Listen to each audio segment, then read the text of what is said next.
Hi everyone, this is our channel Around My Story. Please like, share and subscribe. Olá, meu nome é Brenda e esse foi um grande constrangimento que eu tive aos 14 anos. Antes de eu te contar a minha história, deixa eu destacar alguns pontos. Toda experiência adolescente tem uma certa dose de ansiedade. É uma reação normal ao estresse e às vezes ajuda a lidar com situações angustiantes. Para muitos adolescentes, coisas como falar em público, provas ou mesmo sair para um encontro podem causar sentimentos de ansiedade. Para outros, a ansiedade pode ir além desses sintomas típicos e afetar negativamente relações de amizade, participação em atividades e até mesmo a escola. É por isso que dizem que adolescente não é coisa de Deus. Ok, essa foi apenas uma piada inocente, mas é assim mesmo. Então, eu estava na classe, sentada atrás do garoto mais fofo da minha turma. Seu nome era Josh. Eu só queria pedir o número de telefone dele, mas eu era muito tímida e tinha um medo horrível de ser rejeitada. A festa da escola já estava chegando e eu queria ir com ele, mas para mim era impossível fazer isso cara a cara. Tentei superar a ansiedade e me convenci a ir em frente. Fiquei naquele sofrimento e perdi a maior parte da aula antes de finalmente decidir falar com ele. Eu pedi o número a Josh e ele concordou. Ele pegou meu celular, digitou seu número e o entregou de volta. Me senti aliviada. Finalmente consegui o número. Na verdade, eu estava errada. Não havia razão para estar ansiosa. Na minha cabeça, isso era maior do que a realidade. Foi bom perceber que não havia por que estar ansiosa. Eu fiquei por nada, só para enfrentar e conseguir o número. Cheguei em casa mais tarde aquele dia e estava tão empolgada em ligar ou mandar uma mensagem para Josh. Como sou socialmente estranha, decidi enviar a mensagem, mas ela não foi entregue. Chequei o número e vi que havia os dígitos 190, o que indicava que ele tinha me passado o número errado. Talvez ele quisesse me evitar. De repente percebi que havia agido de forma estranha com ele. Eu nunca tinha interagido com ele antes de pedir o número.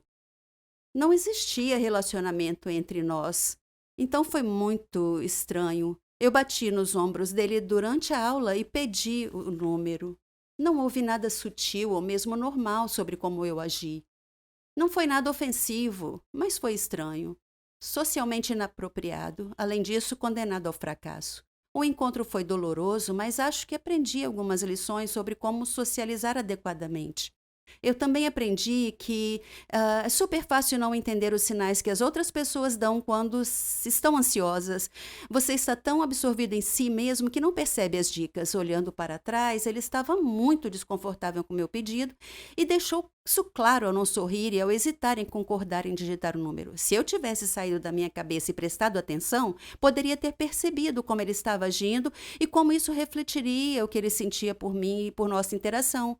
Isso me faz questionar o que é mais fácil, ter ansiedade funcional ou ficar presa em sua própria concha, paralisada por ansiedade. Pode ser o menor dos males, mas para mim essa experiência se transformou em um propósito e aumentou minha autoconfiança. Vejo isso como um passo, mas melhorar a autoestima e o valor próprio fará com que você funcione bem, sem ansiedade.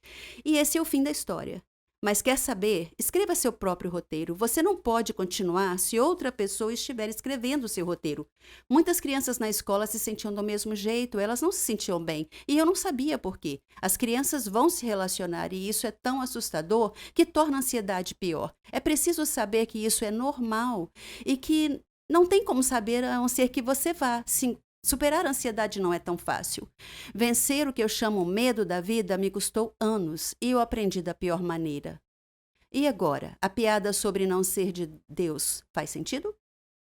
Uma coisa legal sobre o sucesso é ver todos seus amigos e família tão orgulhosos de você e suas conquistas. Esse respeito mútuo e apreciação é sobre o que a amizade significa. Minha história é sobre sucesso e amizade também, quando dois amigos se tornam incompatíveis e não mais uma mão na outra. Meu nome é Cherry e eu tenho 21 anos de idade. Eu tinha uma amiga que se chamava Margot. Ela não era apenas minha amiga, era minha melhor amiga, minha irmã. Ela significava o mundo para mim. Nós éramos parecidas em tantos jeitos, até mesmo em nossos hobbies e nossos sonhos. Depois da morte de meu pai, minha mãe e eu nos mudamos para a vizinhança de Margot, já que a mãe dela era a melhor amiga de minha mãe. Eu tinha apenas 3 anos nessa altura, então Margot e eu praticamente crescemos juntas. Na escola, nós partilhávamos das mesmas aulas, estudávamos juntas e até mesmo éramos parceiras de laboratório. Ela e eu sonhávamos em ser farmacêuticas. Eu tive muita dificuldade no ensino médio, mas consegui terminar com o suporte de Margot em seu encorajamento. Eu não tive muita liberdade e independência como ela tinha, porque minha mãe era super protetora. Foi nesse ponto que minha história realmente começa.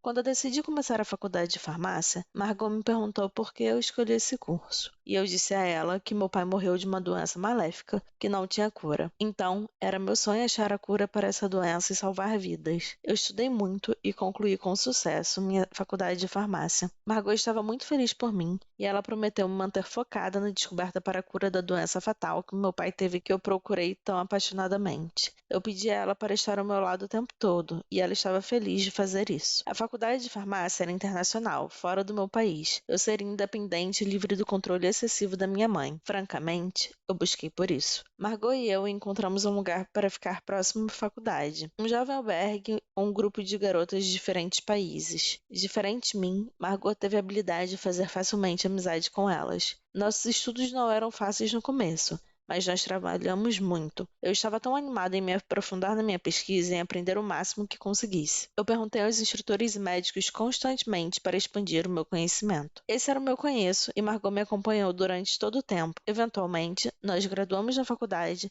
e começamos a nossa carreira. Eu comecei em uma companhia farmacêutica, enquanto ela começou em outra. Nós éramos agora, de algum jeito, competidoras. No preparo para minha pesquisa privada, eu aluguei um flat próximo à minha empresa. Margot fez o mesmo, próximo à empresa dela. Ela estava sempre me perguntando como minha pesquisa estava indo. Ela sabia que eu estava tentando desenvolver um antibiótico para curar a doença do meu pai, mas não era fácil, porque a imunidade do corpo humano atacava os antibióticos e destruía antes que pudesse destruir as células da doença. Eu tinha descoberto uma substância neutra que o sistema autoimune não iria atacar, então a droga poderia penetrar no corpo longe o suficiente para encontrar e destruir as células da doença via interações químicas. Minha primeira pesquisa foi rejeitada, mas eu continuei tentando, e em cada tentativa eu descobri algo novo. Durante esse tempo, Margot também estava ocupada com o seu trabalho. Um dia, ela me ligou. Ela estava chorando porque havia sido demitida de seu trabalho. Eles a acusaram de ter roubado uma pesquisa importante. Eu lhe disse que ela era tão profissional no seu trabalho que ela não deveria ficar triste, que deveria tentar um emprego na minha empresa. Eu disse a ela que eu a recomendaria para o meu coordenador. Ela me abraçou e me agradeceu demais e falou: "Você é realmente a melhor amiga de sempre, Cherry." No dia seguinte,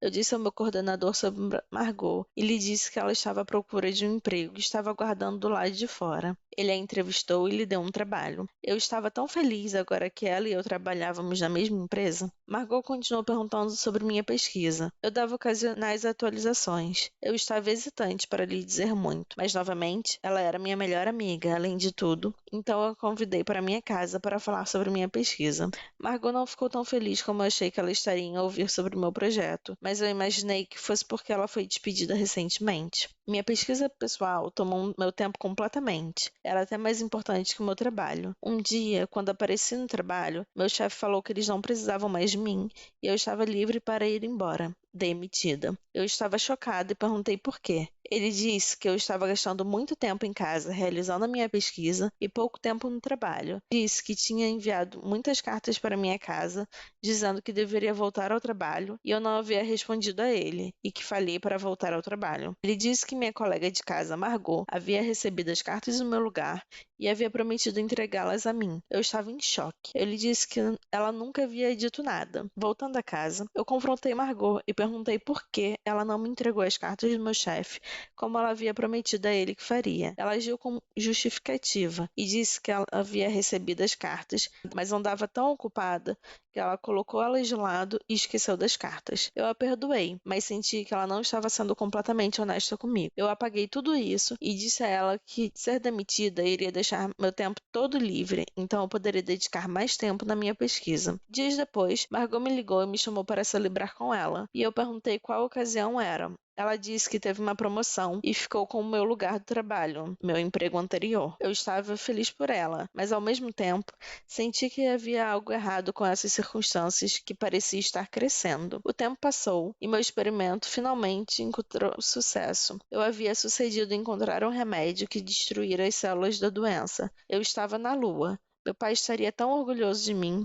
Eu liguei para Margot e disse sobre a minha descoberta. Ela disse: "Oh, Cherry, você conseguiu, você descobriu a cura." Eu lhe disse que planejava apresentar minha descoberta para outra companhia farmacêutica em breve, uma melhor que a minha empresa anterior, que havia me demitido. Ela agiu feliz por mim, mas havia ficado um estranho olhar em seu rosto. Eu me senti com sono e disse boa noite. Ela disse que ficaria mais um pouco, então eu apenas fui dormir. Quando acordei na manhã seguinte, eu encontrei minha área de pesquisa em uma confusão e meus dados de pesquisa haviam desaparecido. Eu acordei Margot e disse a ela que alguém havia roubado minha pesquisa na noite anterior. Ela disse: "Isso não é possível. Quem mais sabia da sua pesquisa além de você e eu?" Eu disse: "Talvez fosse meu gerente anterior. E talvez ele tinha, de algum jeito, adivinhado que eu tinha feito um avanço. Não sei." Eu chamei a polícia e reportei a entrada do roubo dos dados da minha pesquisa, mas eles não puderam achar qualquer evidência sobre quem poderia ser o culpado. Eu voltei para o país desapontada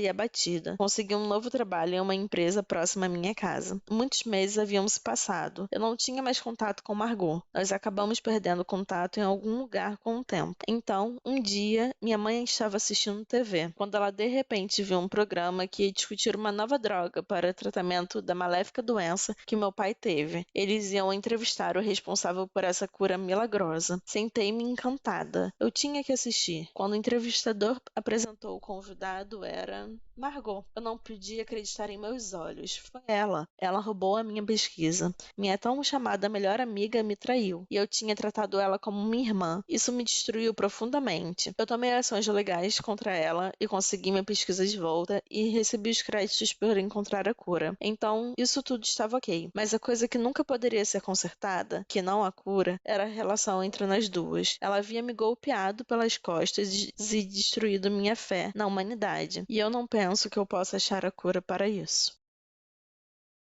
Meu nome é Jenny, mas podem chamar-me de rapariga má se quiserem.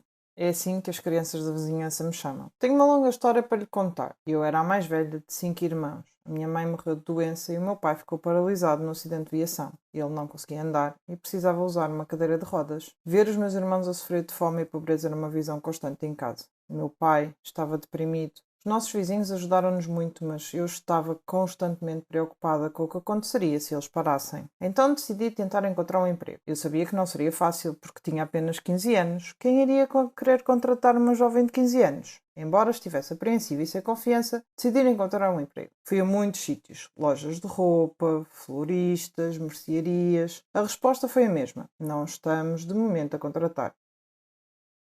Um dia, sentindo-me desanimada, caminhava sem rumo, sem destino em mente, quando de repente me vi perto de um hospital. Num impulso, entrei. Vi uma enfermeira, mas ela parecia triste demais para falar. Então olhei em volta e encontrei outra enfermeira que parecia um pouco mais gentil. Ela notou e perguntou se eu precisava de ajuda. Eu disse-lhe que estava à procura de emprego, qualquer trabalho, que até esfregaria e limparia. Ela sentiu simpatia por mim e disse-me para não me preocupar. Em seguida, ela foi ao escritório do diretor. Eu estava preocupada. Estava metida em sarilhos. Um minuto depois ela chamou-me para falar com o diretor. Ele parecia muito gentil e perguntou-me o nome em voz baixa. Eu disse-lhe que era Ginny. Ele contou-me que Martha, a gentil enfermeira, que estava a ajudar-me, disse-lhe que eu estava à procura de qualquer emprego disponível. Ele disse que tinha um emprego para mim, mas estava preocupado que pudesse ser um problema. Senti uma pontada de medo e perguntei qual era o problema. Ele disse que eu teria que trabalhar no turno da noite. Só isso? Eu senti-me tão aliviada. Concordei imediatamente e ele disse que gostou do meu entusiasmo e que poderia começar no dia seguinte. Eu estava tão feliz. Voltei para casa rapidamente, abracei os meus irmãos e beijei a mão do meu pai. Contei-lhes sobre o meu novo emprego. Meu pai olhou para mim com tristeza e disse que eu era muito jovem para assumir essa responsabilidade. Eu disse que estava tudo bem e que eu poderia lidar com isso. Quando eu ia para o trabalho no hospital todas as noites, havia um gangue de crianças que ficavam sempre a vaguear pela vizinhança. Eu esperava que eles não me incomodassem, mas as minhas esperanças foram em vão. E eles gozavam comigo sempre que passava por eles. Nunca disse isto à minha família. Comecei a trabalhar como empregada da limpeza, mas devido ao meu zelo e inteligência, pude aprender um pouco sobre enfermagem e então fui promovida. Primeiro auxiliar de enfermagem e depois a enfermeira. Os meus colegas apoiaram-me muito. Tudo estava quase perfeito, exceto pelo gangue do bairro, que estava sempre a incomodar-me e a chamar-me Ginny, a rapariga má. Eu queria que eles simplesmente fossem embora e me deixassem em paz. Então um dia, um milagre aconteceu. Enquanto eu trabalhava no hospital, os valentões da vizinhança entraram com o seu líder em braços. Ele estava gravemente ferido, todo o seu corpo estava coberto de sangue. Eles gritavam por alguém que o ajudasse. Quando me viram, imploraram que eu o salvasse. Trabalhei rapidamente com a equipa. O seu estado era grave. Ele tinha sofrido um terrível acidente de moto. A equipa e eu trabalhamos afincadamente para estabilizar a sua condição e tratá-lo. Depois de estabilizá-lo, fiquei exausta. De repente, senti alguém aproximar-se. Era o gangue do bairro. Eles desculparam-se por me incomodar e pediram-me que os perdoasse. Eles disseram que não sabiam que eu trabalhava num hospital. Sorri e disse-lhes que estava tudo bem e que os considerava meus irmãos e irmãs. Outra enfermeira foi ter com eles e disse que o seu amigo estava bem. Fiquei tão feliz que o meu problema estava resolvido. E eles chamaram-me para falar com o seu líder. Ele tinha lágrimas nos olhos e disse-me que lamentava e pediu-me que o perdoasse. Ele foi tão sincero que fiquei comovida. Gentilmente pedi-lhe para ficar quieta e descansar um pouco. Quando estava a ir embora, ele chamou-me e agradeceu-me novamente. Depois desse incidente, o diretor chamou-me e elogiou-me por ter salvo a vida do paciente naquele dia. Eu ainda estava muito longe de realizar os meus sonhos, mas tinha uma boa vantagem. O gangue da vizinhança começou a chamar-me Anjo da Misericórdia.